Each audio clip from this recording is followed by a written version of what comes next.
एक पेंसिल के साथ ड्राइंग जो होती है वो 50% कंप्लीट होती है। बाकी का कमाल होता है ब्लेंडिंग का और शेडिंग का। क्या आप भी शेडिंग करते वक्त अनइवन लाइंस और हार्श एजेस से परेशान हैं? यह हर आर्टिस्ट के साथ होता है। शेडिंग लाइंस बहुत हार्श दिखती हैं या टेक्सचर अनइवन बन जाता है। आज की वीडियो में हम करेंगे इन कॉमन ब्लेंडिंग प्रॉब्लम्स का सलूशन टूल्स के साथ और रियलिस्टिक फिनिश की ट्रिक के साथ। अस्सलाम वालेकुम दोस्तों, मैं हूँ सादिया और आप देख रहे हैं आर्ट विद सादिया। आज हम सीखने जा रहे हैं पेंसिल की वो शेडिंग का राज जो बिगनर्स को एक्सपर्ट बना देता है। तो चलें फिर शुरू करते हैं। ड्राइंग बनाते वक्त अपनी इब्तिदा जो करते हैं हमेशा हम बेसिक से करेंगे और वो है हमारी लाइन। यहाँ पे मैंने कर्व लाइन डाली है और ये कर्व लाइन मैं क्यों बना रही हूँ, क्योंकि मैं यहाँ पे एक लीफ की ड्राइंग बनाने जा रही हूँ। इस कर्व लाइन के साथ ही मैं अपनी लाइन को जो है डबल कर रही हूँ ताकि मेरा जो मिड रिब है, जो लीफ के जो सेंटर हिस्सा है वो और ज़्यादा प्रोमिनेंट हो जाए। अब इसके बाद फिर मज़ीद मैं अपनी लीव्स को शेप देने के लिए फिर कर्व लाइन के साथ ही कर रही हूँ। जहन में रखिए कि आपको अपनी पेंसिल की होल्डिंग जो है उसका भी ख़्याल रखना है कि बहुत ज़्यादा आगे से भी नहीं रखें और बिल्कुल पीछे से भी ना पकड़ें। इन लीफ की जो एजेस हैं उसको मैं डार्क उसके अंदर शेप दूँगी, जिसकी वजह से ये सिंपल सा लीफ जो है एक क्रिएटिव हमारे एजेस के साथ जो आ जाए। अब हमारी जब ये लाइंस जो है हमने थोड़ी सी डार्क कर ली है तो अब हम दरमियान की वेन्स को ड्रॉ कर लेंगे जो सेंटर वेन से निकल के साइड्स पर जाए। इसको मैंने थोड़ा सा डबल कर लिया है ताकि ये ब्रॉड होके प्रोमिनेंट हो जाए। यहाँ पे जो हमने 2B से अपनी 3B पेंसिल से जो मैंने आउटलाइंस बनाई थी उसको रेज़र के साथ मैं फिनिशिंग टच देने के लिए बिल्कुल 80 to 90% जो है वो इरेज कर लेंगे।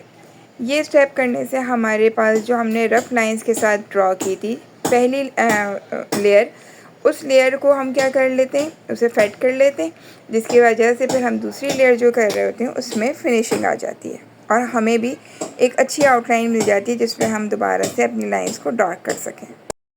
जब पेंसिल की आवाज़ आपको रिलैक्स कर रही हो तो समझ जाएं कि आप आर्टिस्ट जोन में हैं।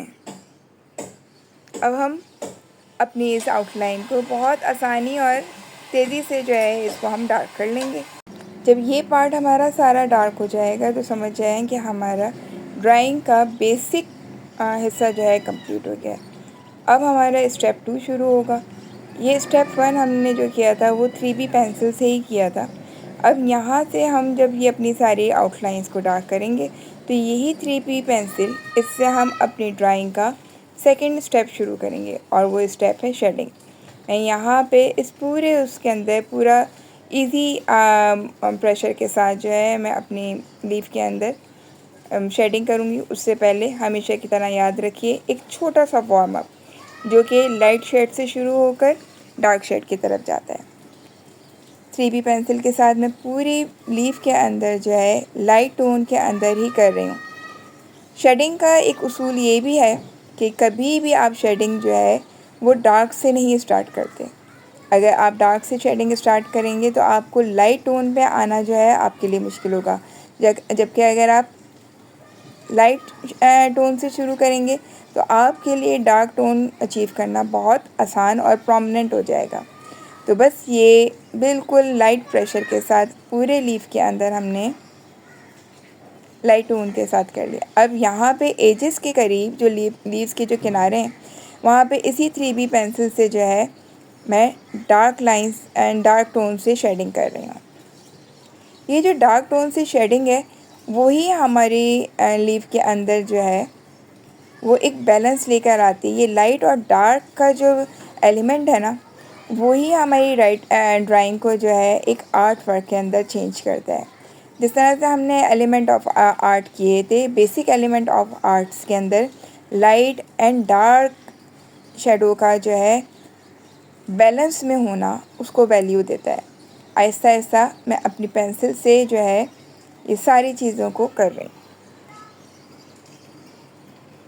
अब इसके बाद जो दरमियानी अब हमारे पास एक हो गई लाइट, एक हो गया डार्क। अब यहाँ पे दरमियान में हम आ जाते हैं एक बिल्कुल मिड टोन के अंदर। हमें इन दोनों लाइट और डार्क के दरमियान की जो हमने टोन लेनी है वो उसके बैलेंस में करने के लिए हम मिड टोन को भी यूज़ करेंगे। अब आप जो ये देख रहे हैं ये वाली परेशानी जो कि हार्श लाइन की सूरत में, वो टेक्निक जिसके लिए आज हमने आपको ये ड्राइंग के साथ बतानी है, वो टेक्निक अब बहुत कम लोग जानते हैं। और इस टेक्निक के साथ हम अपनी ये हार्श लाइन के प्रॉब्लम्स को, अनइवन टोन को हम ओवरकम करेंगे। तो वो कैसे करेंगे? आज की क्लास का वो सीक्रेट, माइंड ब्लोइंग सीक्रेट जो था वो यही है कि हम अपने ये मेकअप ब्रश के साथ अपने लीव्स के अंदर ये जो हार्श लाइंस हैं उनको हम क्या करेंगे, एक ब्लेंडिंग फॉर्म में लेकर आ जाएंगे। ये ब्लेंड हमारी लीव के अंदर ये हार्श लाइंस को जो है वो कर देगी। ये वही मेकअप ब्रश है जो तकरीबन हर घर के अंदर ख़वातीन के पास ज़रूर मौजूद होता है। ये ब्लेंडिंग टूल हमारे पास बहुत इजीली होता है और उसकी वजह से हमारी ड्राइंग के अंदर की जो शेडिंग में हार्श लाइन डल जाती हैं वो बिल्कुल बैलेंस में आ जाती हैं। वो सारे हार्शनेस जो होती है वो स्मूथ उसमें आ जाती है। लेकिन अभी कहानी अभी ख़त्म नहीं हुई है। अब इस टेक्निक का सेकंड पार्ट उससे भी ज़्यादा इम्पोर्टेंट है। पहला तो पार्ट था हमारा ब्रश के साथ ब्लेंड करने का, लेकिन सेकंड स्टेप जो है वो उससे भी ज़्यादा इम्पोर्टेंट है और यही आज की जो है क्लास का अहम प्रो टिप है कि जब आपने अपने ब्रश के साथ ब्लेंड कर लिया तो आपके पास मौजूद जो भी सबसे डार्क पेंसिल हो, जैसे कि मेरे पास जो है इस टाइम 6B की पेंसिल है, जो सबसे ज़्यादा डार्क आपके पास पेंसिल मौजूद है उस पेंसिल से आप जो है अपनी एजेस को दोबारा से डार्क करेंगे। और ना सिर्फ एजेस को दोबारा से डार्क करेंगे बल्कि जहाँ जहाँ हमने पहले डार्क शेड किया था उसको भी हमें क्या करना है, दोबारा से डार्क करना है।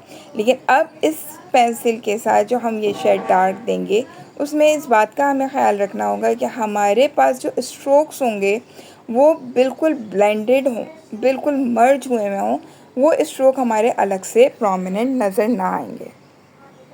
तो बस यही आज की अहम बात है जो कि आप लोगों को बतानी है, आप लोगों के साथ शेयर करनी थी कि इस प्रो टिप के साथ आप अपने काम को जो है बेहतर कर सकते हैं। आहिस्ता आहिस्ता ये सारी एजेस को हम इसी तरह से मर्ज करते जाएंगे और हमारी ड्राइंग जो है वो एक आर्ट पीस, एक रियल आर्ट पीस के अंदर चेंज होती जाएगी। अगर आपको ये क्लास पसंद आई है तो क्लास 12 भी ज़रूर देख लीजिएगा, जहाँ हमने एक एप्पल के ऊपर बेसिक शेडिंग सीखी थी और ब्लेंडिंग सीखी। याद रखिए कि अच्छी ड्राइंग सिर्फ हाथ से नहीं, ध्यान से बनती है। तो बस प्रैक्टिस करिए और मुझे ज़रूर इंस्टाग्राम पे टैग कीजिए। लीव्स के अंदर हम दे रहे हैं फाइनल टच। डार्क टोन्स को दोबारा अप्लाई कर लेंगे ताकि हमारी ड्राइंग जो है पॉप करे और ये प्रो टिप आपको हर ड्राइंग में हेल्प करेगी। देखिए एक सिंपल स्केच अब किस तरह से एक बेहतरीन लीफ बन गया है। हर पत्ता अपनी एक कहानी होता है और शेडिंग और ब्लेंडिंग उसे सुनाने का तरीका।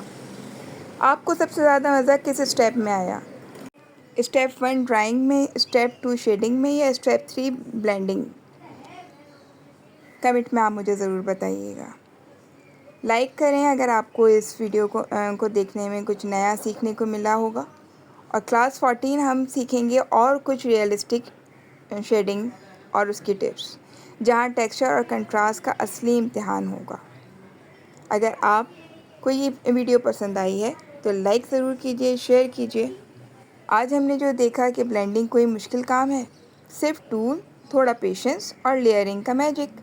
ड्राइंग में परफेक्शन नहीं, फीलिंग ज़रूर होनी चाहिए। अगर आपको ये वीडियो पसंद आई है तो सब्सक्राइब ज़रूर करें, लाइक करें अगर मज़ा आ गया है तो, और बेल आइकन भी दबाइए ताकि आपकी नेक्स्ट क्लास मिस ना हो।